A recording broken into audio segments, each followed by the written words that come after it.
So I do obviously have my truck back, and I want to make a quick video on why it was gone for about 3 weeks. So we're going to get straight into it. There's been several discussions. I know I brought up my displeasure with the new front axle, and I have not brought up any displeasure with the new rear axle, the 11.6.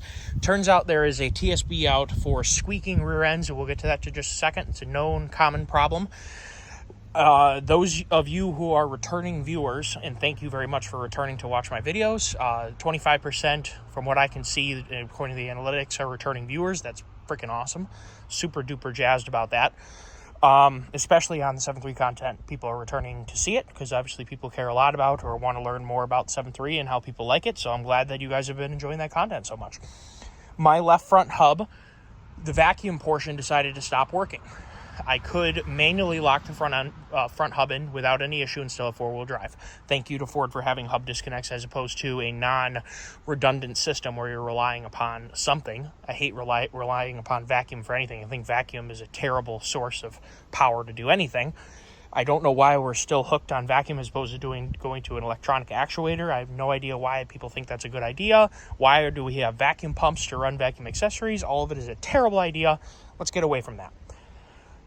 Moving on, my front hub was not remedied by replacing the hub setup. So they dug a little deeper into my truck. What they found was that the knuckle and the knuckle was bored too large in diameter and vacuum was leaking out of the side of the knuckle, as well as the axle shaft was too small in diameter and therefore vacuum was leaking there. I understand it's a TSB. They replaced everything right away. My understanding is that they replaced my ring gear, bearings, and inner and outer axle shafts on both sides, as well as a new knuckle and a new vacuum hub lockout for the front. That took care of the front because at first they weren't able to get it to fix simply with an electronic reset using... The techs have methods. They start by doing a diagnostic thing, then they see if they can reset the system, and then they go down the line from there and find out it is, in fact, a mechanical issue. There was vacuum coming to the hub from the truck. There was not a vacuum issue, but there was a mechanical issue of the knuckle too big, the axle shaft too small. And I guess they found that they may have assembled the front axle incorrectly at the factory, and therefore they replaced several things while they were in there. And now the front axle is all taken care of. Now, as for the rear axle, yes, my truck sort of looks like a yard ornament. I just mowed. I promise it's not a yard ornament. I use it all the time. Now, the rear axle. That's an interesting one. So I always listen to music when I drive, as I'm sure many of you guys do. And the one downside with doing that is you might miss the telltale sounds that your vehicle makes to tell you something is wrong. And I will admit that I am one of those people who likes to listen to music. Generally, I keep the windows rolled up because I don't like the sound in my ears of the wind, banging in my ears. Unfortunately, that means I do mask a lot of noise. As soon as I let my dad borrow my truck, because he brought it in the next morning to bring it in for the front end to get fixed, he noticed that there was a slight squeak. Now, my dad is one of those people who doesn't know how to run the radio, and therefore he doesn't listen to music in the car. And he also runs with the windows down, never uses AC.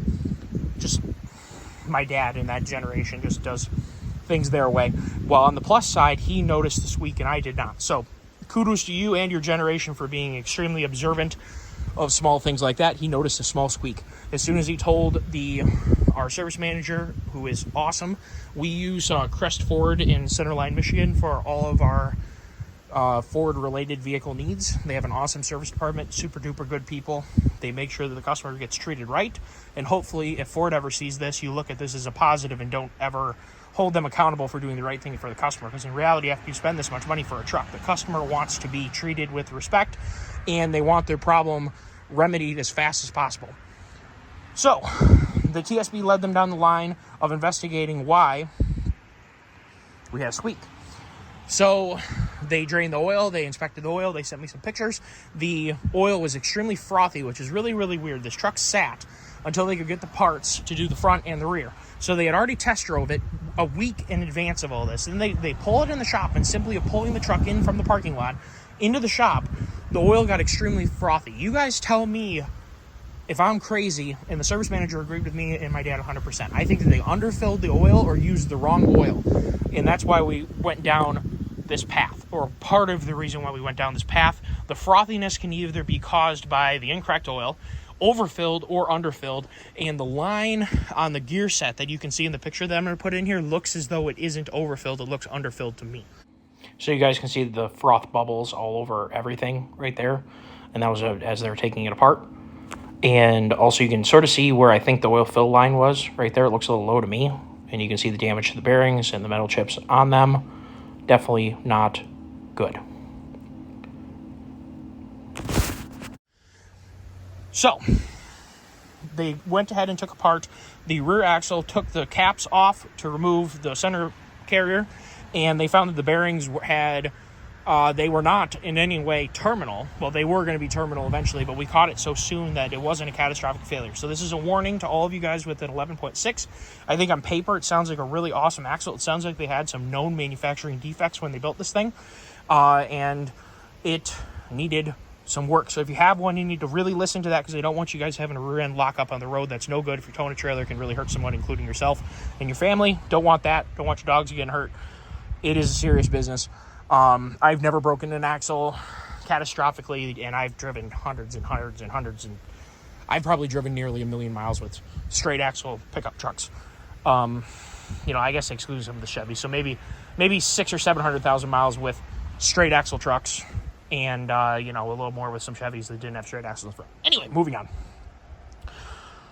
They went ahead and put it back together with new ring gear, new carrier, and new bearings, and they cleaned the axle center section to rid it of chips. Now, the oil did have a lot of metal chips in it, they said. So they removed, replaced, retested. It was worse the second time around.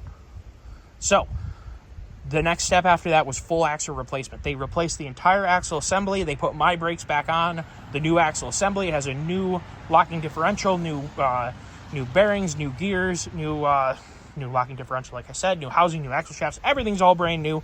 The axle's been fully replaced. Hopefully we have a fixed axle now, filled to the proper level. I really feel like the filling was an issue, but the other thing that my dad brought up, because he worked in driveline at Ford a long time ago, we think there's a potential that they may not have cleaned the axle housing thoroughly before assembly, and it may have meant that extra garbage ended up into the axle, and then we ended up with damaged bearings. You're going to see in the picture the bearings are still going to work a while.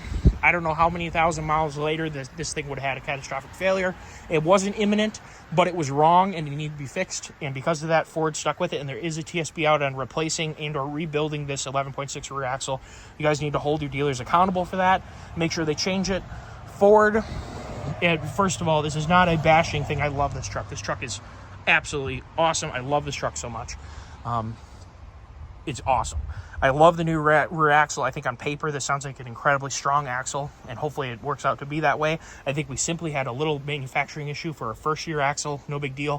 Ford, the M235 was a huge mistake. Put the Dana 60 back up front on all Super Duty trucks. That is a huge mistake, and I will never change my mind on that.